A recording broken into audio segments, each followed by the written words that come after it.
भाजपचे आमदार सुधीर मुनगंटीवार विधानसभेत पुन्हा आक्रमक झाले। हुतात्मा शिवराम हरी राजगुरू यांचं खेड इथलं स्मारक गेल्या अनेक वर्षांपासून होत नाहीये। त्यामुळे कामात हलगर्जीपणा करणाऱ्या 5 ते 7 अधिकाऱ्यांना काढून टाका अशी मागणी विधानसभेत मुनगंटीवार यांनी केली। तर मुनगंटीवारांच्या आरोपांना मंत्री आशिष शेलार यांनी उत्तर दिलंय। चूक करणाऱ्या अधिकाऱ्यांवर कारवाई करण्याचं आश्वासन शेलारांनी दिलंय। किती अधिकाऱ्यांना तुम्ही चौकशी करून निलंबित केलाय? मग मी असं म्हणू का की यांनाही बर्फाच्या गादीवर झोपवा? मी असं म्हणू का यांनाही गरम तव्यावर झोपवा? अध्यक्षवरच काय चालू आहे?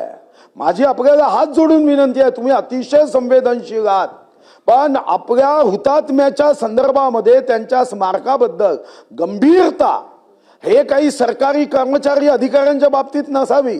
आम्ही लोकप्रतिनिधी, आमची संवेदनशीलता असावी। तुम्ही याची एक स्वतंत्र बैठक घ्या। 5-7 लोक निलंबित नाही, टर्मिनेट करू।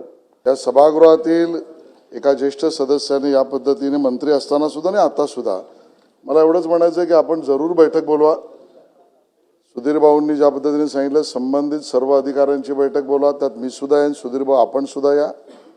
संबंधित सर्व अधिकाऱ्यांना चूक असेल तर त्याच्यावर कारवाईच केली पाहिजे, याच्याबद्दल सुद्धा सरकार गंभीर आहे, कारवाई करू। केवळ माहितीसाठी म्हणून 102 कोटी 48 लक्ष किमतीच्या पहिल्या टप्प्याला माननीय मुख्यमंत्री महोदयांच्या अध्यक्षतेखाली शिखर समितीने मान्यता दिली आणि त्यामुळे प्रक्रिया, मान्यता, कार्यारंभ, त्याआधी निविदा आणि प्रत्यक्ष काम हे सुरू झालेलं आहे। एबीपी माझा, उघडा डोळे बघा नीट।